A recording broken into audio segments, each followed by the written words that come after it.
कि पहले आप अपने शरीर को स्वस्थ रखें। जब शरीर स्वस्थ रहेगा, आपके विचार स्वस्थ रहेंगे। आहार शुद्धो ध्रुव स्मृति, शास्त्रों का ये नियम है कि आपका आहार, आपका व्यवहार, आपका आचार शुद्ध होना चाहिए। आपका आहार शुद्ध होगा तो आपका व्यवहार शुद्ध होगा। जब आपका व्यवहार शुद्ध होगा तो आपका जीवन परम शुद्ध होगा। और वही शुद्ध वस्तु, वही पवित्र वस्तु भगवान को अर्पित की जाती है। क्या आप चाहेंगे कि आप बाजार से ऐसा कोई फल लेकर के आए जो सुंदर नहीं हो, पवित्र नहीं हो, जिसमें कुछ स्वाद नहीं हो? आप लाना चाहेंगे? कोई व्यक्ति नहीं चाहेगा कि मैं भगवान को ऐसा पुष्प या ऐसा फल अर्पित करूं। आप चाहेंगे कि भैया दुकानदार, जो आप पास में सबसे बढ़िया चीज हो ना, मुझे वो दो, मैंने वो गोविंद को चढ़ानी है। जब वस्तुओं में आप पवित्रता देखते हैं, आप वस्त्रों में वह पवित्रता देखते हैं, तो आपको चाहिए कि आपके मन में भी वही भाव हो जो भगवान को प्रिय। इसलिए मेरे प्यारे प्रभु प्रेमियों, आप सब बहुत भगवान की प्रिय हैं। आप स्वयं नहीं आए हैं, मेरे कन्हैया ने, मेरे गोविंद ने आपको बुलाया। भगवान का जन्म होता तो भगवान अकेले जंगल में कर लेते, लेकिन भगवान कभी अकेले नहीं रहते। भगवान अपने सखाओं के साथ, अपने मित्रों के साथ, अपने भक्तों के साथ रहते हैं, तभी ठाकुर ने आप लोगों को बुलाया। आइए आज की संध्या वेला में कर्णालय वर्णालय जगदीश्वर जगन्नाथ भक्त कल्प तरु दीनवंत दीनानाथ मेरे गोविंद का जन्म महोत्सव है। हम श्रद्धा से, भक्ति से उस परमेश्वर के नाम का चिंतन करें, प्रभु का ध्यान करें। भगवान को कोई जरूरत नहीं थी अवतार लेने के लिए, कंस को मारने के लिए भगवान आएंगे, क्या आप सोच सकते हैं? सब बोलो राधे राधे। भगवान कंस को मारने के लिए आए, ये बात आपकी समझ में आती है? हाँ जी या ना जी? भगवान कंस को मारने के लिए नहीं आए। भगवान के संकल्प में कंस की मृत्यु हो सकती है। भगवान के संकल्प से कंस का अवतार, कंस का जन्म हुआ। भगवान स्वयं चाहते थे कि कंस पृथ्वी पर आए। भगवान स्वयं चाहते थे कि रावण पृथ्वी पर आए।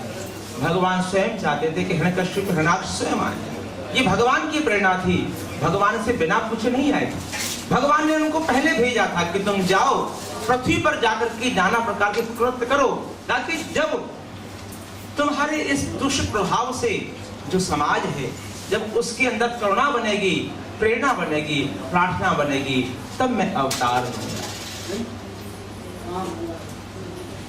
और भगवान का अवतार रावण को, कंस को मारने के लिए नहीं, विप्रधैन सुर संत हित लीज मनुज अवतार।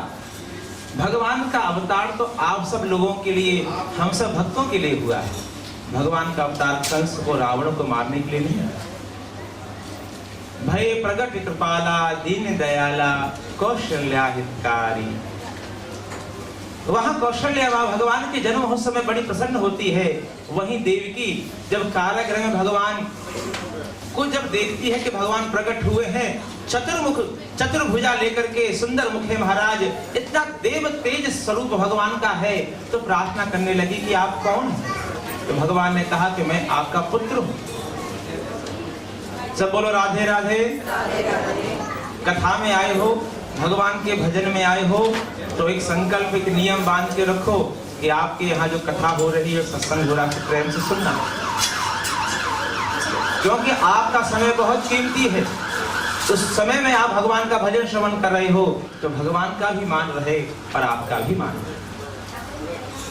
तो देवकी जी ने कहा कि प्रभु आप कौन हैं?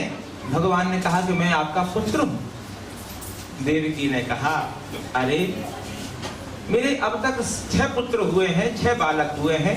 मैंने औरों के भी पुत्र बालक होते देखे हैं। बालक जब पैदा होता है तो रोता हुआ, रुदन करता हुआ बालक पैदा होता है, बोलता हुआ मैंने कभी देखा नहीं। और आप तो 4 भुजा लेकर के अवतार ग्रहण करते हैं और आप बोल रहे हैं आप मेरे बालक नहीं हैं, आप मेरे पिता हैं।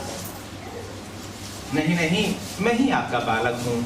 भगवान नारायण बोले, अगर आप मेरे बालक हैं तो मेरे बालक बनकर के क्यों आए हैं? तो भगवान ने कहा, देवकी तुमने पूर्व जन्म में मेरे लिए तपस्या करी थी, तुमने पूर्व जन्म में मेरे लिए आराधना करी थी, मनु शत्रुपा जब तुम्हारा अवतार था तब तुमने मेरी प्रार्थना करी, मैं प्रकट हुआ, तुमने मुझसे मांगा कि प्रभु हम आपको प्रेम करना चाहते हैं, हम आपके बालक की भांति प्रेम करना चाहते हैं, हमारे घर में बालक बन करके आओ ना, हमें आप जैसा ही बालक चाहिए। भगवान नारायण ने कहा कि संसार में मेरे जैसा कौन हो सकता है। मैं आपसे पूछूं भैया शर्मा जी, मेरे घर में आप आएंगे, आप नहीं आए तो आप समान जैसा ही कोई व्यक्ति आना चाहिए।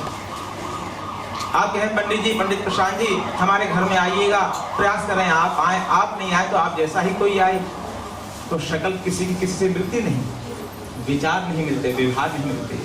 नारायण ने कहा, भगवान ने कहा कि भाई मेरे जैसा तो त्रिलोक में कोई है ही नहीं, मैं ही एक ऐसा हूं, मेरे समान दूसरा कोई नारायण नहीं।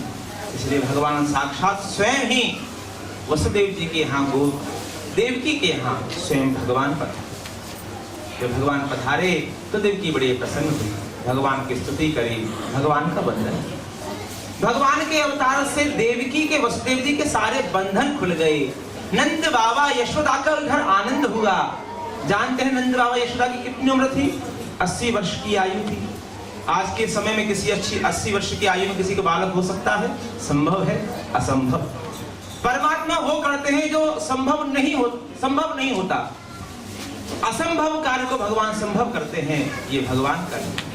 इसलिए मेरे प्यारे प्रभु प्रेमियों, कथा में आए हो, सत्संग में आए हो, प्रभु का जन्म दिवस मनाने के लिए आए हो, मन में प्रार्थना करेंगे भगवान का अवतार आपके हृदय में, आपके मन में जो काम, क्रोध, लोभ, मोह, विचार, भावनाएं विचार भरे हुए हैं, परमात्मा उनके बंधनों से मुक्ति करा करके हमें अपने चरणों का अनुरागी बने। जैसे वसुदेव जी को बंधन मुक्त किया, देवकी का यश बढ़ाया, प्रभु हमारा भी मंगल करें। इन्हीं भावनाओं के साथ मैं आपसे प्रार्थना करता हूँ, आप सब लोग शांति पूर्वक बैठिएगा।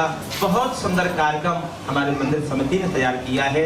अब हमारी जो बहनें हैं जो हमेशा भगवान के भजन गाती हैं, आज वो सब भगवान के आगे हाजिरी लगाएंगी। एक एक भजन हमारी आगे वाली माताएं बैठी सब गाएंगी।